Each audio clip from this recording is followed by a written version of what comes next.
À 1h30 de Dakar, de la verdure à perte de vue. Une ferme qui s'étale sur 6 hectares.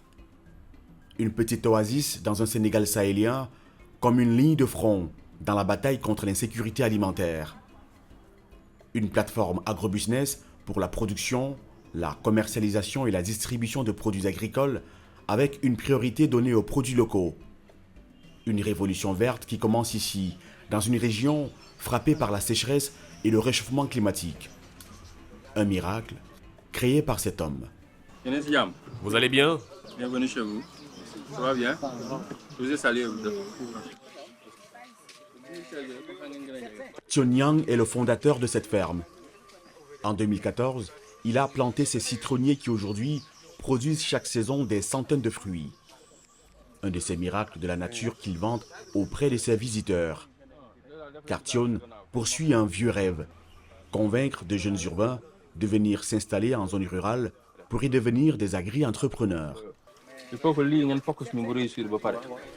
Pour vos débuts, on va se concentrer sur une partie de la ferme, pour une culture expérimentale. Il faut que sur la parcelle, on réussisse notre pari.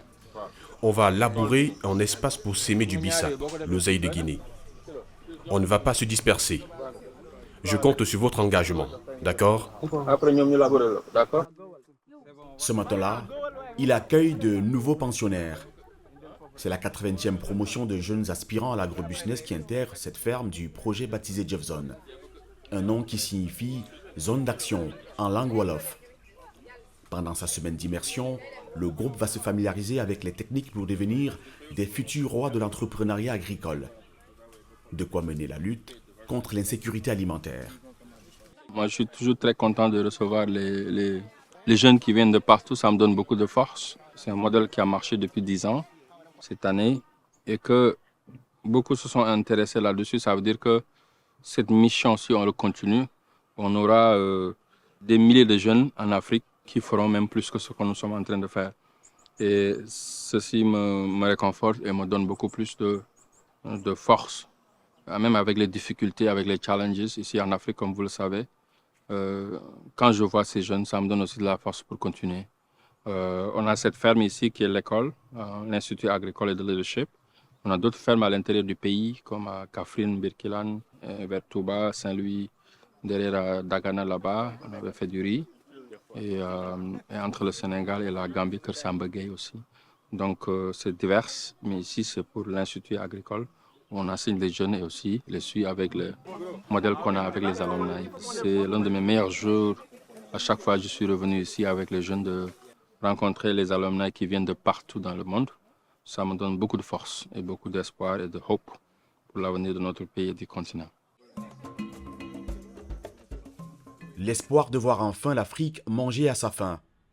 C'est le rêve de Thion, dont le programme recrute ces jeunes âgés en moyenne de 24 ans, d'abord pour leur passion pour l'agriculture, ensuite pour la pertinence des projets qu'ils portent. À peine arrivé dans la ferme, il passe assez vite aux travaux pratiques. Après la cueillette de citrons, voici déjà la première leçon à la ferme. C'est pourquoi l'agriculture, c'est la vie. C'est le boulot le plus important de la vie. Sans l'agriculture, il n'y a pas de vie. C'est trop noble. Alors comment on appelle ces chambres? Chambre noire. Combien de temps faut-il pour l'enlever? 7 jours. 7 jours. Machallah. Gloire à Dieu. Une première leçon autour de la sériculture, la culture sous serre, notamment dans le maraîcher, pour faire pousser tomates, cerises et autres légumes, même en zone aride. Maintenant, quelle est la différence entre cultiver sous serre et cultiver hors serre? Pourquoi on a choisi de mettre ça de cette manière au lieu de la manière traditionnelle? Quelle est la différence? Pour apporter des réponses à ces futurs agrobusinessmen et women, Thion Niang peut compter sur Ramatoulaye, une ancienne élève devenue, grâce à sa formation ici, une pro de la sériculture. C'est une barrière de protection contre les ravageurs. Si on fait Les insectes? Oui, Okay. contre les insectes, rien ne va entrer dedans. Okay. Les ravageurs, les insectes et tout, surtout les maladies aussi. Si on le mettait dehors là, les ravageurs vont venir détruire tout ce qu'on a fait. C'est pourquoi on a mis une serre. Good job. Professeur Rama. Des vergers et des cultures maraîchères sous serre. Mais la ferme héberge aussi une activité vitale pour le pays. Cet étang à l'allure d'une piscine quasi vide, en apparence seulement.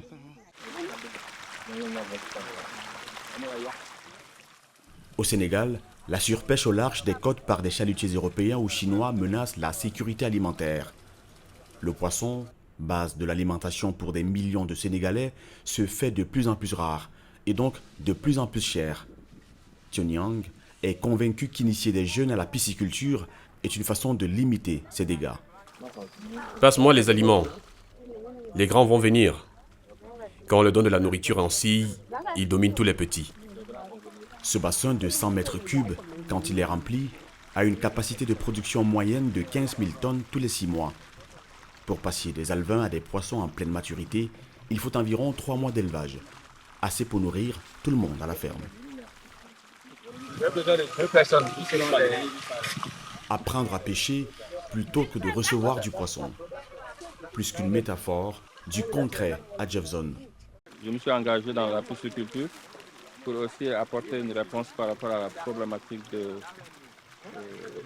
l'océan Atlantique. Aujourd'hui, nos pêcheurs ne peuvent plus trouver de poissons parce que la majeure partie d'entre eux, quand ils vont à l'océan, c'est les licences qu'on donne à la pêche illégale. La communauté européenne est en train de faire du n'importe quoi dans l'océan Atlantique aujourd'hui, ce qui est en train de tuer ce secteur et qui crée beaucoup de problèmes sur nos côtes. Tu vas voir, ils vont prendre. Mais tous les grands sont partis. Ils ont raté. Qu'est-ce que je me dis? Excuse-moi, non, ils ont raté. Ah, 8 kilos là. Les grands. Benn bi moo loolu. Enlevez le petit, laissez-le à l'intérieur. Est-ce que tu vois un poisson ici? Tous partis. Ils sont très intelligents. Les futurs jeunes pisciculteurs ne sont pas encore très habiles, mais l'objectif est atteint. Ils ont appris à pêcher le poisson qui va assurer le repas de fin de journée. Du champ à l'assiette, de l'étang à la poêle.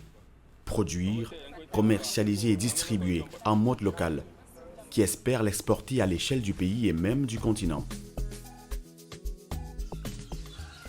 Pour convaincre ces jeunes urbains de se lancer dans l'agriculture ou la pisciculture, Tionyang organise à chaque session un moment clé, l'attendue séance de coaching. Vous allez bien? Vous venez d'où? Chacun peut se présenter, comme ça, moi, je me connecte. On commence par vous. Je m'appelle Mohamed Chouini, je viens de la Mauritanie. Mauritanie. Moi, j'ai fait la théologie, j'ai fait le business actuellement. Et vous faites quoi, madame? Moi, je fais du marketing et de la communication. Très bien. Et pourquoi l'agriculture? J'ai été initiée par mon époux. C'est bien, bon, moi je suis content de vous retrouver. Alors moi je ne me suis pas présenté. C'est vrai. Alors moi c'est Momodou, Mhm. comme j'avais dit, je suis ingénieur en génie civil Mhm. et je suis rentré de la France il y a 2 semaines. Ok. C'est parce que voilà, avec madame aussi on a un projet agricole. D'accord. Ah, vous travaillez ensemble? Oui, on va travailler. Ah, c'est monsieur et madame? Non, c'est le meilleur ami de mon mari. Ah, d'accord. C'est bien, bon, moi je suis content de vous retrouver. Et je me réjouis aujourd'hui parce que je vois que dans ce groupe, souvent dans des groupes, tu vois parfois des agronomes, des gens qui sont dans l'agriculture, etc. Mais presque vous tous, personne n'a une formation agricole. Ça veut dire que l'intérêt est en train de se susciter entre nous maintenant, de prendre notre responsabilité, même si on est dans l'économie, les finances, ou bien la banque, ou bien le commerce, etc. On sait qu'on doit aussi jouer un rôle sur the core of our economy, le plus important, qui est l'agriculture. On ne peut pas développer nos pays sans ça. Ce qu'on va semer aujourd'hui, le travail qu'on est en train de faire nous tous, va contribuer sur l'avenir de l'Afrique dans quelques années. Si vous n'avez pas de terre, commencez à la maison. Même à la maison, tu peux faire nana. Dans 1 mois, ou même 2 semaines, 3 semaines, tu peux vendre dans toutes les boutiques, tu déposes chaque jour, on te donne ton argent. Cette opportunité d'être là, on va vous aider à réfléchir, à innover, à créer, à creuser, à aller au fond de vous et de sortir ce qui dormait. Vous devez ressortir à la fin de la semaine avec un projet. That this is what I'm going to do for my life. De la première promotion à cette 80e fournée, un enthousiasme intact et des profils de plus en plus éclectiques. Ça a commencé avec 1, 2, 3 personnes. Là, on est à 5400 et quelques personnes qui ont été formées ici sur les 80 et quelques, avec les décentralisations qu'on a fait dans le pays. Imagine, dans 5 ans encore, ça va faire des milliers de jeunes qui, eux aussi, je sais, chacun d'entre eux, va inspirer d'autres personnes. Et c'est là qu'on crée cette révolution agricole. Sans ça, on ne pourra pas y arriver. Et ils comprennent qu'ils ils sont le moteur de cette révolution agricole. Des révolutionnaires en herbe, comme Mamadou Badissal, un ingénieur en génie civil spécialisé dans le BTP et basé à Lyon en France. Un membre de la diaspora africaine en Europe qui a tout quitté pour venir tenter cette nouvelle vie, cette aventure agricole rêvée. Nos modèles. Une formation qui n'a rien à voir avec l'agriculture. Par contre, je suis quelqu'un qui adore les week-ends faire le marché, acheter des légumes et fruits. Donc au fur et à mesure, je me suis rendu compte qu'en fait, tout ce que j'achetais dans les magasins, en fait, ça venait pas de là-bas. Donc tout était exporté, soit de Pérou, soit de Brésil. J'ai démissionné et j'ai toujours ma famille là-bas, bien sûr. Et je suis venu pour 4-6 mois, question de me lancer pour voir ce que ça va donner. Chacun d'entre nous, on a de très bonnes idées. On peut avoir les connaissances qu'il faut, les projets qu'il faut, les PowerPoint qu'il faut. Mais il y a quelque chose que si ça marche, si vous ne le faites pas, rien ne va se faire, c'est quoi? L'action. On peut tout avoir là. On connaît toujours des gens qui ont de très beaux projets, hein, qui te parlent de ça depuis qu'ils sont nés, jusqu'à 50 et quelques ans. Ils ne bougent pas. Donc je vous invite à l'action. Et pour l'action, comme je vous disais au début, commencez petit. It's the small steps that goes to kilometers and miles and miles and miles. D'accord? L'appel à l'action, l'appel de la terre. Un écho qui résonne depuis longtemps en Fatima Manga. Cette professionnelle du marketing et de la communication est plus que jamais décidée à changer de vie et à apprendre un autre métier, apprendre à nourrir les autres. Ce qui m'a poussée de base, c'est que j'ai beaucoup été attirée en fait par une amie. C'est elle qui m'a donné en fait l'envie parce que je la voyais faire. Elle est dans le métier, elle. Je la voyais faire et autres. Et après, mon mari a acquis des terres. J'ai quitté mon travail.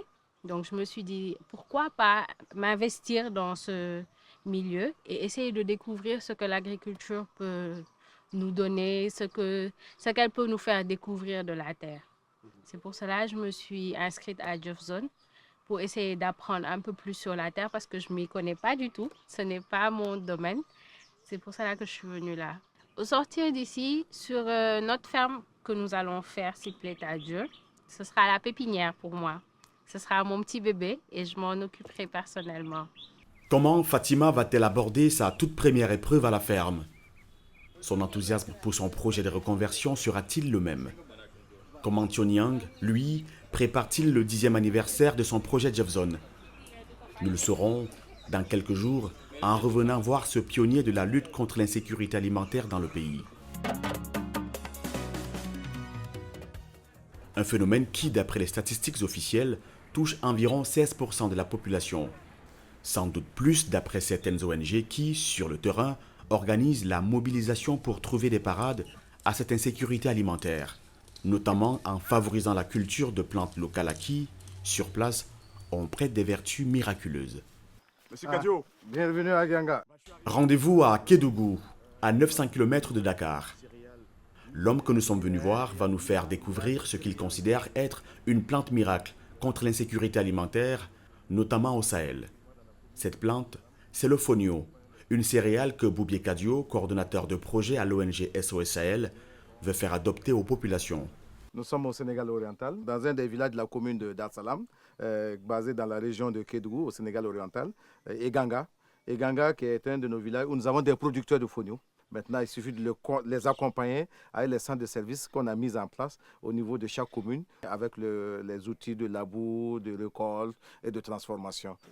Situé à la frontière avec la Guinée, premier producteur africain de fonio, le village des Ganga entend devenir le futur Eldorado sénégalais du fonio, ici en pleine croissance. Donc, nous sommes sur l'exploitation de M. Tiara Banga, qui a bien voulu lancer la production du fonio à travers 1,5 hectare, avec la variété Niata, qui a un très bon rendement de 800 kg à l'hectare.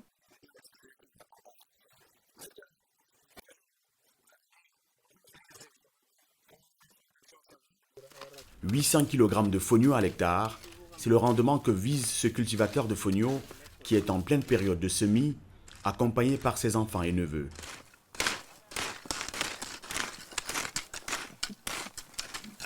Même sur un sol très pauvre, le fonio pousse sans difficulté et sans l'aide d'engrais. Céréale à la culture peu exigeante, au grain 10 fois plus petit que le riz, elle est très résistante à la sécheresse. Le fonio est donc adapté au climat subsaharien et peut résister aux changements climatiques. Et sa culture exige 4 fois moins d'eau que le riz. Dépêchons-nous les gars, dépêchons-nous. Il faut que nous puissions rentrer avant la forte chaleur. Céréale pourtant millénaire, le fonio avait disparu du régime alimentaire des populations locales. Avec l'appui de SOS Sahel, les paysans comme Tiara Bangar l'ont remis au goût du jour et dans l'assiette des agriculteurs. Ils ont droit à un accompagnement en semences et en techniques culturelles à haut rendement.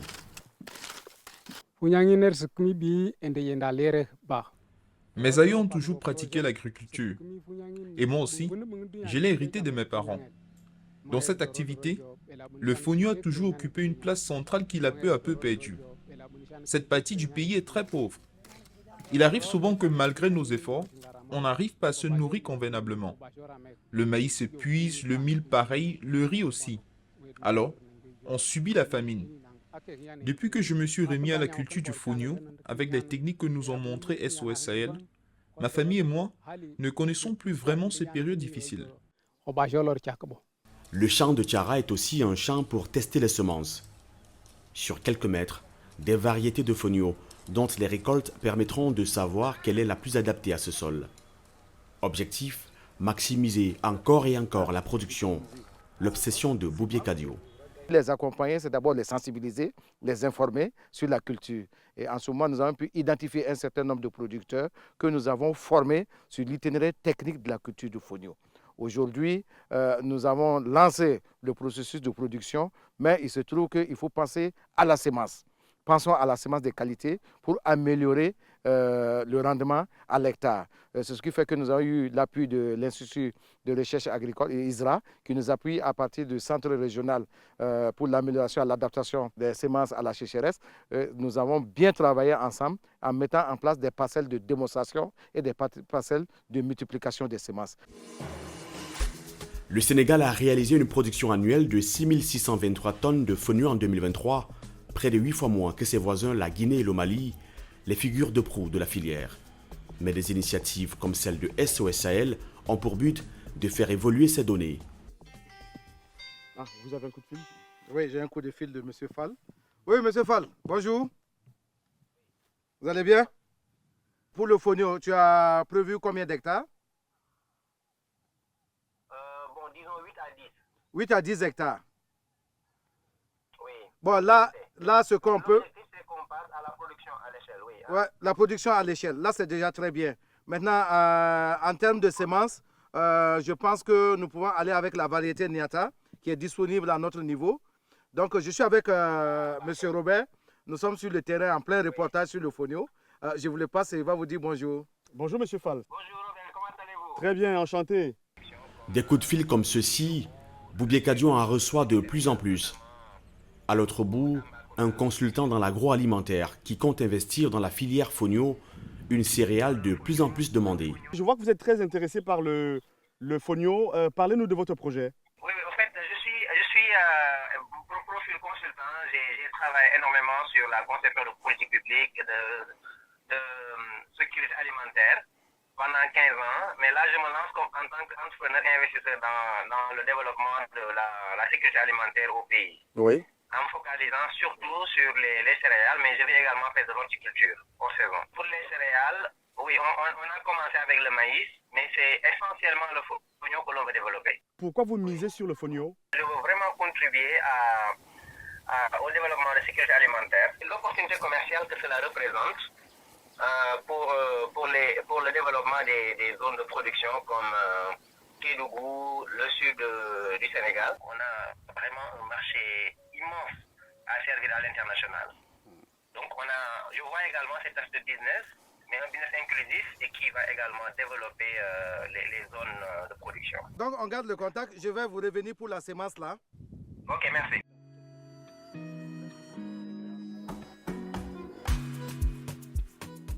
Un business inclusif qui va développer les bassins de production. À Iganga, comme dans les autres contrées de Kédougou, les ménages peuvent compter sur le fonio allié fidèle, devenu incontournable dans les cuisines. Comme celle de Tiara, dont la fille concocte un fonio yassa au bœuf. Ici, la sauce yassa n'est plus seulement associée au riz. Le fonio, une alternative au blé, au mil, au maïs, mais surtout au riz à qui il ressemble. Au marché, le kilo de cette céréale se vend 2000 à 2500 francs CFA, quand le riz vaut 700 francs CFA en moyenne. Mais le fonio est réputé avoir bien plus de vertus. La particularité du fonio, c'est le côté digestif. Il fait beaucoup appel à des sauces que vous pouvez varier, soit avec de la pâte d'arachide, avec de l'oignon ou avec des feuilles de patate. Bon, ça passe des feuilles de manioc ou bien sauce tomate, ça passe partout, ou avec du lait qu'ils appellent des chakri, oui, là, qui passe, qui est très bien aussi consommé. Mais sur le plan alimentaire, c'est comme on l'a dit, sans gluten et puis vraiment qui passe facilement au niveau des diabétiques, qui est très demandé et surtout pour eux, très conseillé pour eux. Et ils utilisent en dîner pour faciliter la digestion facilement, avoir beaucoup d'énergie pour que le lendemain, vous puissiez être opérationnel sur les travaux champêtres ou autres. Bon, à quelque part, vous arrivez à satisfaire aux besoins nutritionnels. Produire suffisamment de fonio pour se nourrir et pour en revendre l'excédent. Tiara Banga y arrive depuis des mois. De quoi le rendre fier de son grenier. Le fonio a changé sa vie agricole.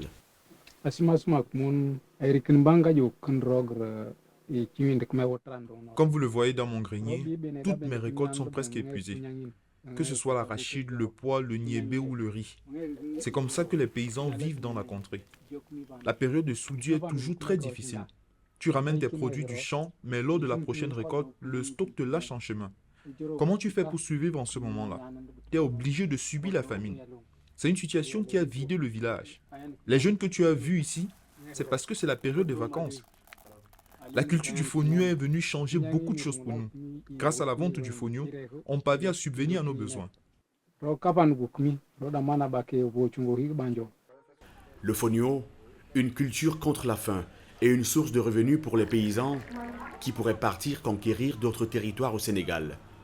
Sa résistance aux conditions climatiques arides pourrait vite en faire une solution pour les millions de Sénégalais installés dans le nord du pays et qui sont de plus en plus affectés par l'avancée du désert. Un paysage aride, dépourvu d'eau et de nourriture.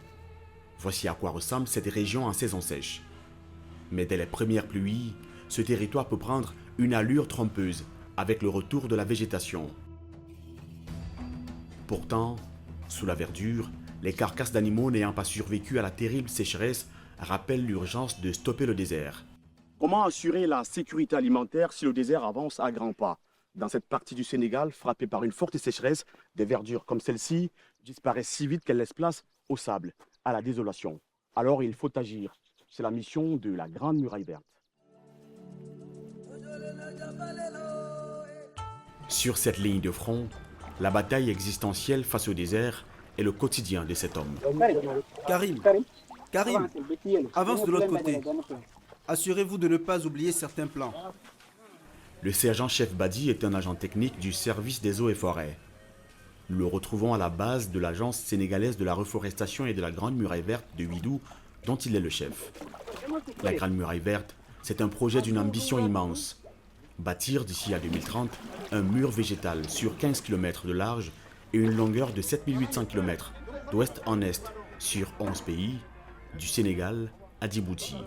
Un mur contre le désert. Allez, on amène une dizaine de personnes, ok? Faites attention aux arbres, ne les piétinez pas. Ce jour-là, une action devenue un rituel. Des plants d'arbres arrosés vont être acheminés en direction de parcelles à reboiser. Reboiser pour freiner l'ensablement général et préserver la possibilité de continuer à cultiver pour nourrir les populations. Chaque plante a un rôle précis dans cette bataille pour la reforestation. À l'image du pays, aussi au niveau de la Grande Muraille, on doit se lancer dans les activités pour pouvoir accompagner cette dynamique de reforestation, notamment dans la zone de la Grande Muraille Verte. Aujourd'hui, présentement, on est en train de prendre des arbres qu'on doit planter dans une parcelle qui se trouve non loin d'ici, à 2 km, une parcelle qu'on a installée en collaboration avec la Grande Muraille. Donc il y a la famille qui est à côté qui veut faire de l'agriculture. C'est une manière aussi de lutter contre l'insécurité alimentaire, puisque maintenant il y a les éleveurs qui se lancent dans l'agriculture.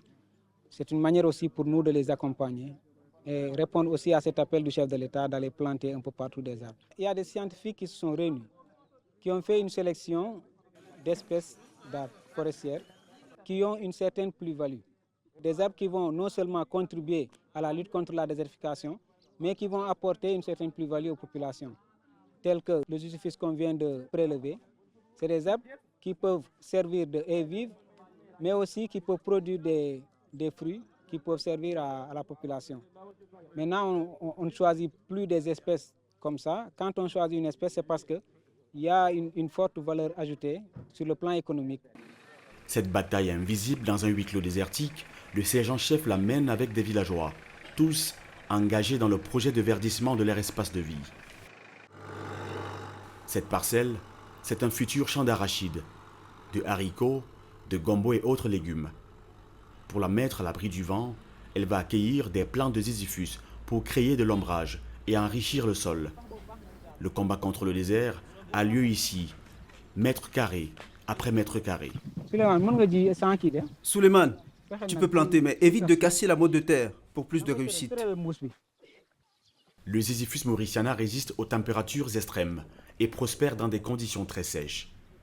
Quand ils seront plus grands, ces arbres auront des feuilles qui, saison après saison, vont tomber et créer de l'engrais, ce qui régénérera le sol en plus de jouer le rôle de brise-vent pour protéger les futures récoltes. On a dépassé une période qui a été tellement difficile pour les populations, autant sur le plan de l'élevage, et n'en parlons pas sur le plan de l'agriculture, parce qu'ici c'est une zone où les gens ne pratiquent pas trop l'agriculture. La situation qu'on a vécue cette campagne passée a ouvert les yeux à pas mal de gens qui se sont dit qu'on ne peut pas uniquement se focaliser sur l'élevage, donc il va falloir que l'on greffe des activités agricoles, comme vous le voyez ici. Cette famille, ils sont lancés volontaires pour acheter leur grillage, clôturé en collaboration avec la Grande Muraille. On leur a apporté le tracteur pour venir labourer leurs parcelles, pour permettre d'accroître leurs revenus en termes agricoles. Donc ils vont faire de la réussite certainement. Ils vont avoir du foin qu'ils vont stocker.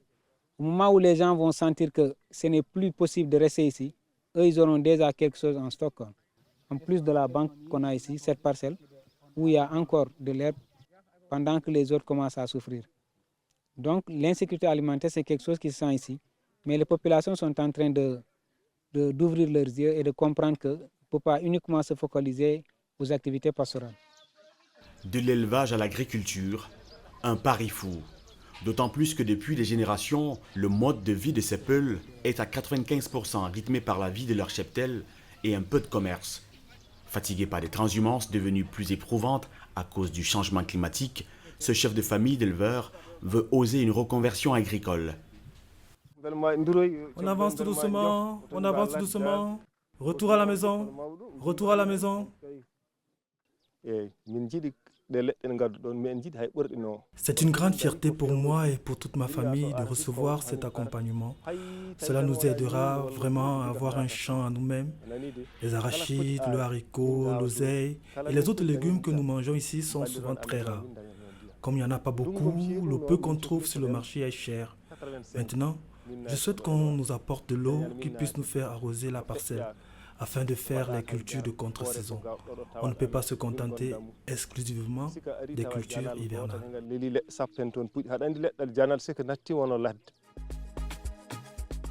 Maintenir les villageois sur place pour faire d'eux une force prête à contrer le désert. Dans ce combat, sergent-chef Badi peut aussi compter sur une armée d'Amazones. Non loin, une ferme agricole communautaire qui s'étale sur 20 hectares et où plusieurs activités se déroulent au même moment. Bien sûr, une plantation d'arbres, encore et encore. Dans quelques années, ces arbres retiendront de l'eau pour améliorer ce sol. De quoi accélérer les productions vitales comme cette oseille de Guinée, encore appelée fleur d'hibiscus ou bissap. Vous n'avez que cette planche? Je gère celle-ci et une autre plus grande. Ah, vous en avez une autre? Oui, au niveau des gouttes à gouttes. C'est une fierté pour moi d'être accompagnée par la Grande Muraille. Être accompagnée pour pouvoir améliorer son quotidien, c'est une très bonne chose. La Grande Muraille nous aide à entretenir des plants de citronnier, des plants de manguier. Maintenant, on peut faire des cultures qui accompagnent des repas tels que le bissap, du gombo, du niébé et pas mal d'autres cultures. Auparavant, nous n'étions pas des agriculteurs. C'est les Wolofs, une autre ethnie qui pratiquait l'agriculture et qui sémaient le bissap dans leurs vergers et revenaient ici pour vendre. Nous, on ne faisait qu'acheter tout ce qui est légumes et condiments. Mais depuis que cette parcelle existe, je pratique l'agriculture comme les autres. Le projet de Grande Muraille Verte a muni cette ferme de l'irrigation goutte à goutte, un système de distribution d'eau plus efficace pour les cultures en croissance. Évite les trous du milieu. Tu les as trop serrés. Voilà. Je vais les fermer pour toi. Il faut que ce soit bien espacé. Comme ça, tu auras une bonne production.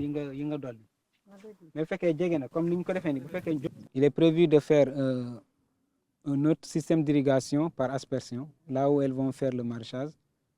Donc ici, c'est des fruitiers qui sont installés, des manguiers, des agrumes, et des carosols. Il y a plusieurs variétés d'espèces qui sont là.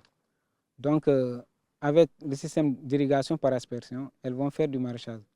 Donc, elles vont produire pratiquement toutes les sortes de légumes qu'on peut utiliser dans la zone. À l'époque, on achetait des légumes, mais maintenant, avec l'installation de cette ferme, les femmes vont davantage produire leurs propres légumes et vont améliorer le repas quotidien. Donc, ce n'est pas uniquement Mbayao qui est concerné, mais tous les villages et hameaux qui sont autour sont concernés par cette ferme. Près de 300 femmes sont directement impliquées dans le fonctionnement de la ferme et grâce à elles, près d'1 millier de personnes en bénéficient. La ferme veut être la plus complète possible en diversifiant ses productions. Illustration avec ces ruches qui annoncent un miel futur. Dans cette zone agropastorale, le trop-plein de lait produit est souvent détruit. Le Sénégal en importe pourtant en moyenne 300 000 tonnes par an. Alors, pour freiner ces importations, une laiterie est en cours de construction. Mais cette transformation change-t-elle réellement la vie de ces femmes? Nous reviendrons à Ouidou pour le savoir.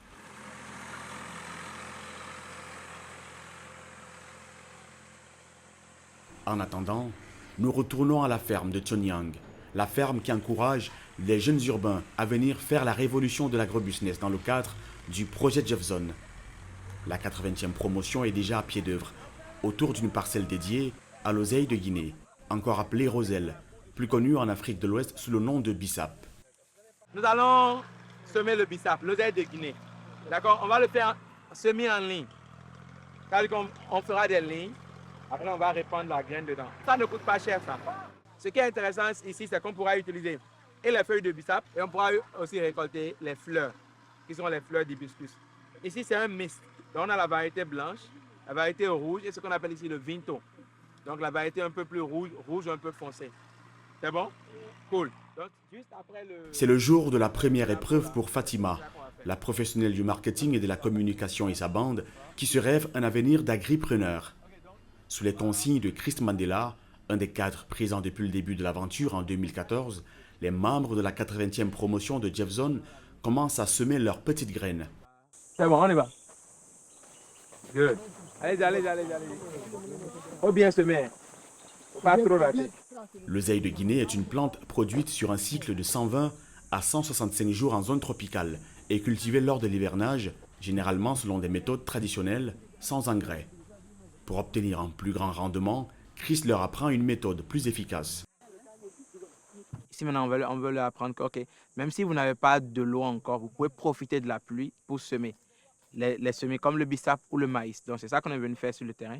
Peut-être il y en a qui n'ont jamais encore semé. Ici, en fait, on insiste beaucoup sur la pratique pour que l'apprenant puisse hands-on comprendre en fait ce qui se passe. Parce que la théorie c'est bien, mais la pratique ça permet aux gens de beaucoup retenir plus facilement. En rang, la dizaine d'apprenants avancent ensemble. Les chines courbées, quelques-uns laissent s'échapper de leurs doigts de toutes petites graines. D'autres les enterrent aussitôt sous leurs bottes. Fatima, elle, tente de s'appliquer et apprend de ses erreurs.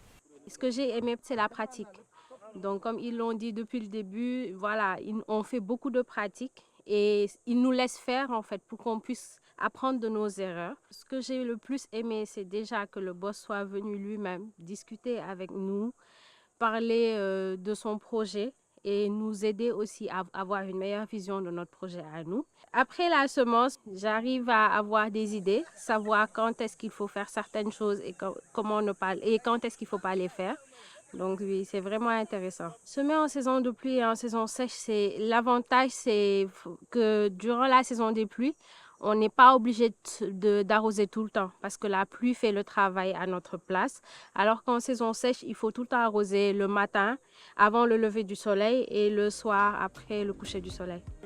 Voilà 10 ans déjà que Jeffzone inspire les jeunes comme Fatima. Un anniversaire que Tionyang veut mémorable.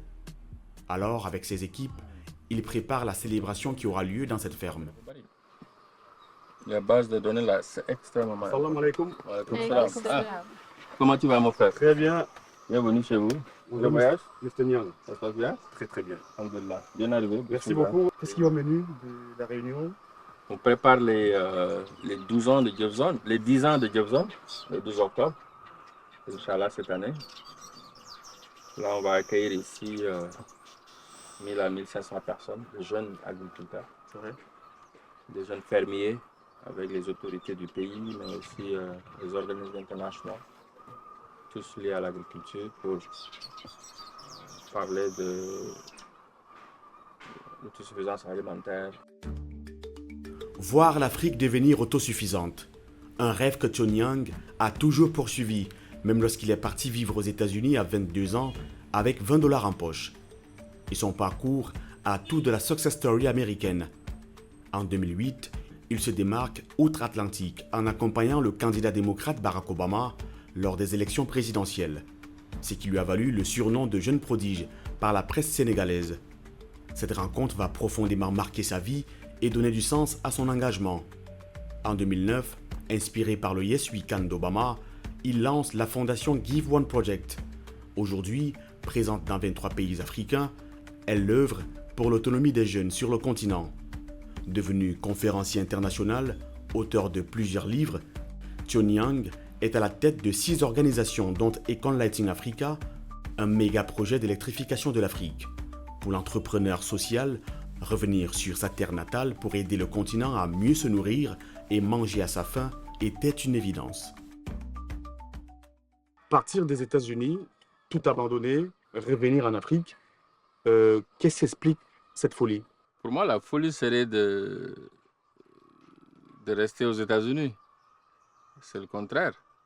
La folie, c'était d'aller aux États-Unis et de rester, faire toute ma carrière et de ne pas revenir aider mon pays et mon continent. Pour moi, le leadership, c'est aller où il y a rien et vous créer quelque chose. Et cet espace qu'on a pu créer avec mes équipes, ça donne de l'espoir parce que la jeunesse africaine en a besoin. C'est pourquoi je me suis dit, il faut d'abord créer une ferme qui peut faire rêver les jeunes. L'agriculture, c'est un business.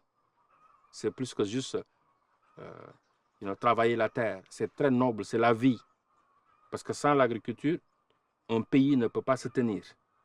Parce que si on n'est pas indépendant économiquement, d'abord avant l'économie, la personne ne se mange pas la journée. S'il est affamé, il ne peut pas réfléchir, innover, créer. Comme on a Silicon Valley aux États-Unis, les jeunes peuvent rester sur leur tablette toute la journée, créer des applications, créer des robots, créer ChatGPT, créer Google Maps, etc. On doit régler fondamentalement cette question de l'autosuffisance alimentaire. Ce n'est pas un choix, ce n'est pas quelque chose qu'on doit faire de la politique autour ou bien parler de ça comme ça. C'est extrêmement urgent. Et c'est ce que les Américains appellent the fierce urgency of now. Toutes nos ressources, on doit mettre pour régler la question de l'agriculture. Et on a tout pour le faire. De 2014 à aujourd'hui, ce qui rend fier Tionyang, ce sont des centaines de jeunes formés au fil des années aux techniques d'agriculture et au leadership. À travers le pays, plusieurs d'entre eux ont pu se tracer un chemin dans le domaine de l'agrobusiness. Maintenant, pour les 10 ans de Jeffzone, comment ça s'est passé? Qu'est-ce que vous avez conclu pour la première réunion? Oui, là, on a fait le premier sol. On a divisé les différents comités. Donc, il y a M. Régis qui vient avec Youssou pour la coordination générale. Comment on va faire, par exemple, pour le vêtement? Parce qu'on a presque 1500 personnes. Et là, avec l'espace là, je ne sais pas comment on va faire. Je pense que pour le terrain, comme on avait dit qu'on allait clôturer, je pense qu'on va attendre. Parce que si on clôture, on n'aura pas beaucoup d'espace. D'ici la célébration, la ferme vit à son rythme habituel. Les fins de journée à Jeffzone sont marquées par un repas partagé par tout le monde. Et pour ça, des mains s'activent en cuisine. Au menu du jour, le très réputé thieboudienne, concocté à base de produits issus de la ferme. La nationale sénégalaise du riz rouge au poisson qu'on va servir à nos étudiants.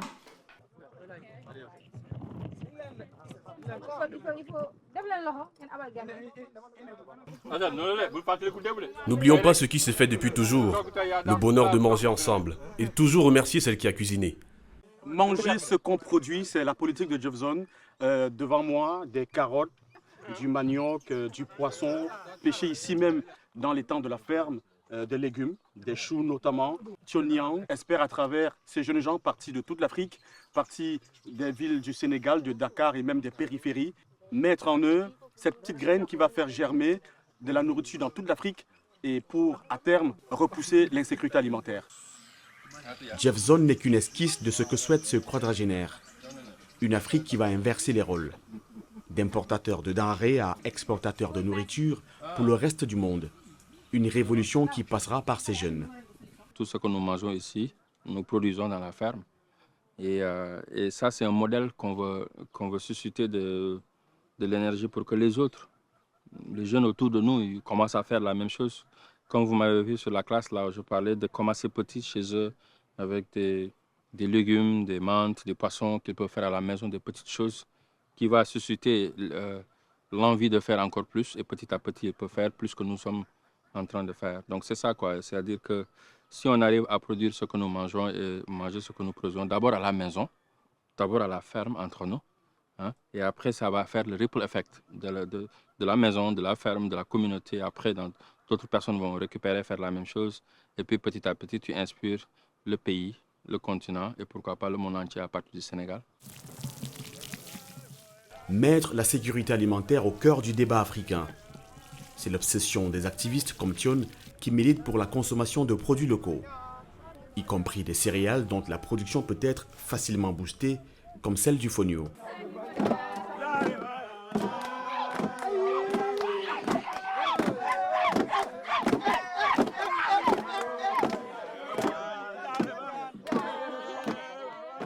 Retour dans la région de Kédougou, fief de la céréale miracle, dans le village de Dar Salam, où nous retrouvons Boubier Kadio de l'ONG SOSL. Au fil du temps, la salle de réunion du centre de services agricoles s'est transformée en magasin de stockage pour les surplus des paysans. Grâce à la revente du fonio, ces communautés deviennent autonomes. Ce jour-là, Ousmane Sissoko, un jeune agriculteur, a ramené 2 sacs. Responsable des lieux, Kandia Doumbia, le président des producteurs de Dar Salam, est celui qui réceptionne, pèse et stocke la céréale. Donc les 2 sacs là, quand vous vendez ça, l'argent doit savoir de combien? Les 2 sacs m'ont donné 80 kilos.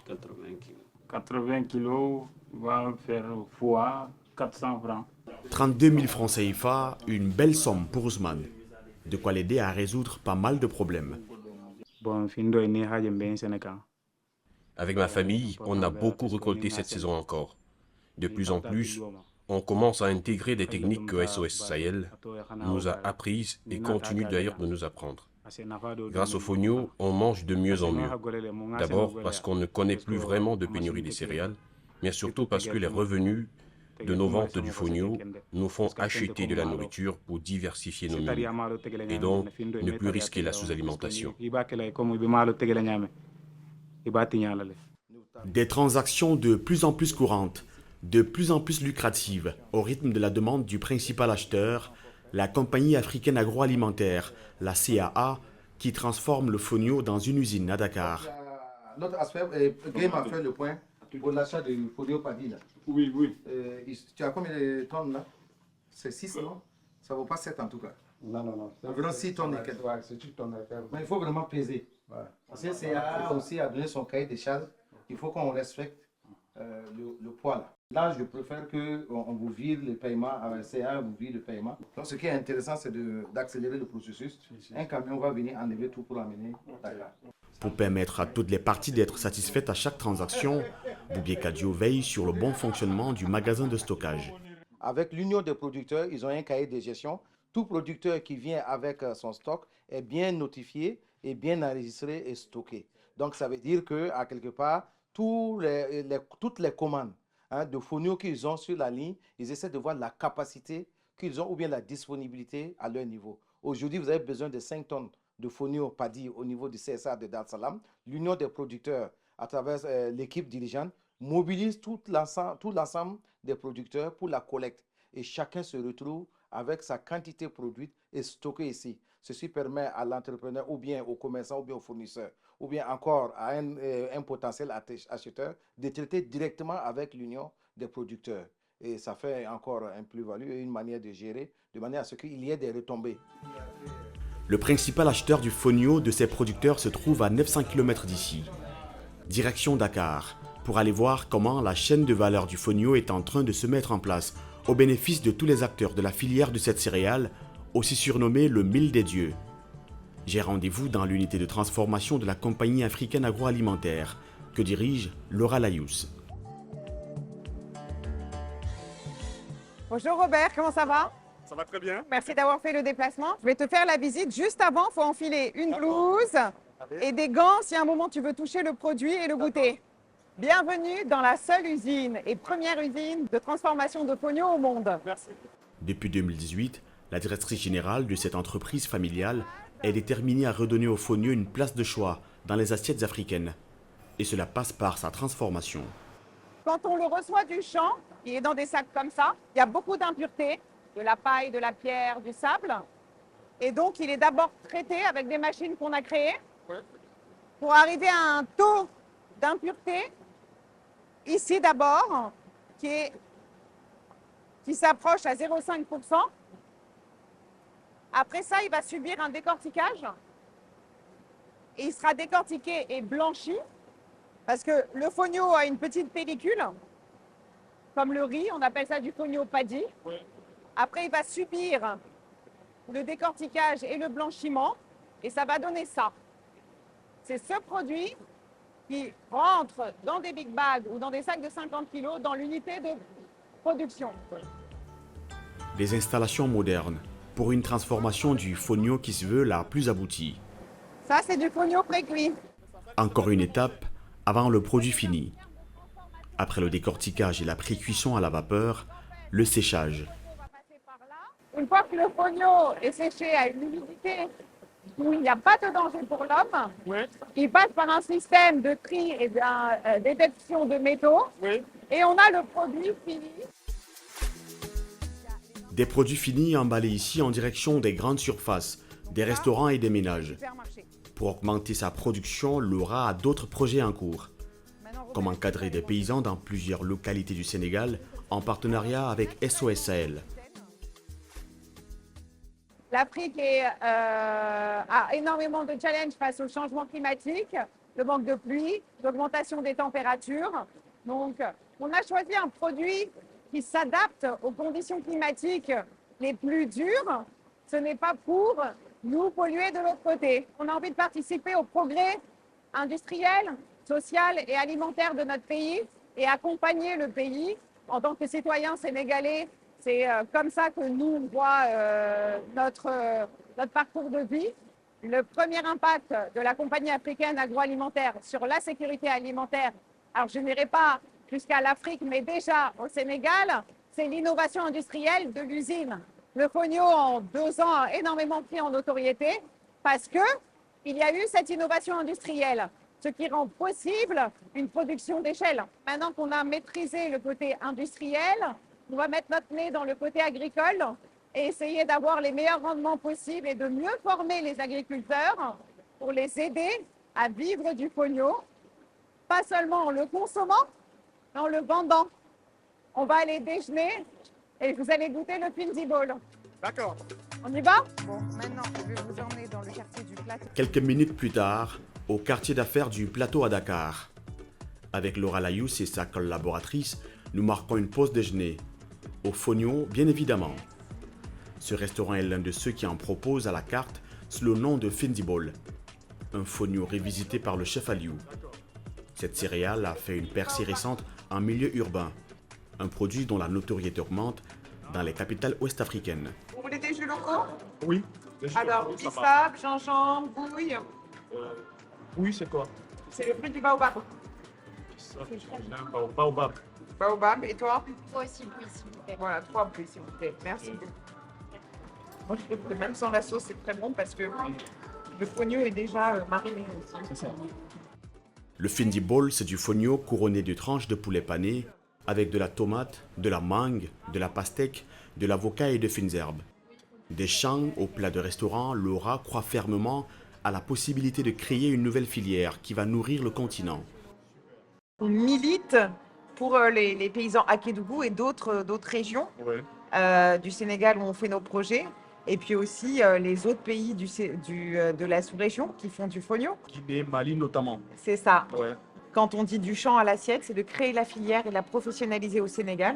Nous, on essaye vraiment de créer ça au Sénégal pour avoir des volumes qui soient assez importants pour que l'usine puisse les absorber et l'export aussi. Le but, c'est de vraiment professionnaliser au maximum les fermiers à faire du fognon, à en faire plus pour la vente, en leur disant qu'il y a un acheteur aujourd'hui qui peut absorber leur volume et éduquer aussi tous les consommateurs sur le knowledge, le savoir, la connaissance du fognon.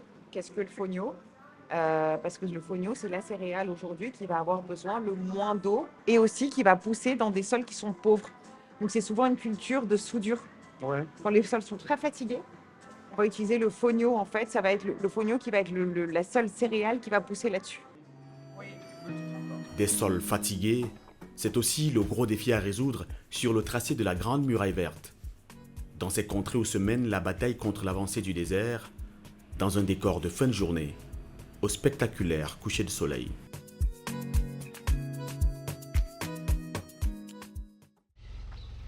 Aux premières heures de la matinée, les femmes de Ouidou s'activent à l'unité de production de l'huile de Bananetes aegyptiaca, cet arbre adapté aux sols arides, plus connu sous le nom de dattier du désert. C'est un de ces arbres qui stoppe le désert, qui sert à l'alimentation et dont elles espèrent aussi tirer des revenus.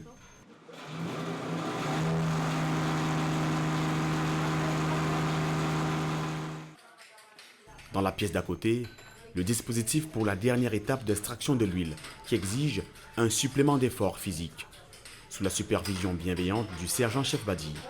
Ici, c'est l'étape cruciale, l'étape où on doit maximiser les efforts pour pouvoir produire.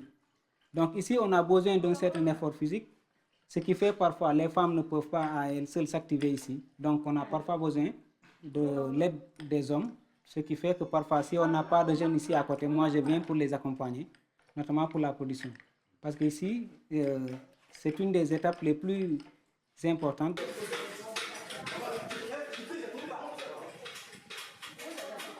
Au bout de l'effort, de l'huile de dattier du désert. Une huile végétale reconnue pour sa richesse en substances antioxydantes, anti-inflammatoires, hydratantes et régénérantes. En plus de lutter contre la sécheresse, le réchauffement climatique, l'appauvrissement des sols, le dattier du désert participe à l'amélioration du niveau de vie des populations.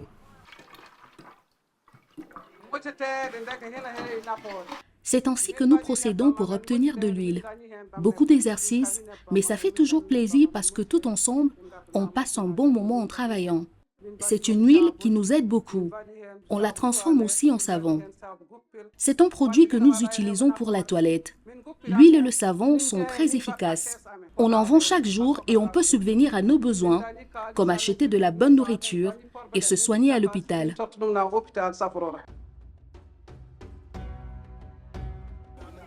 Au marché hebdomadaire du village, l'huile de dattier s'arrache à 4000 francs le litre. Ingénieuses, ces femmes en font aussi du savon, vendu à 300 francs l'unité. Des revenus très importants pour ces populations installées sur l'aride tracé de la Grande Muraille Verte. Une expérience qui montre qu'on peut combattre le désert, améliorer son alimentation et vivre de son agriculture. Le type d'espoir dont on rêve le long de la pharaonique bande végétale censée protéger le Sahel d'une insécurité alimentaire qui n'a cessé de croître ces dernières années.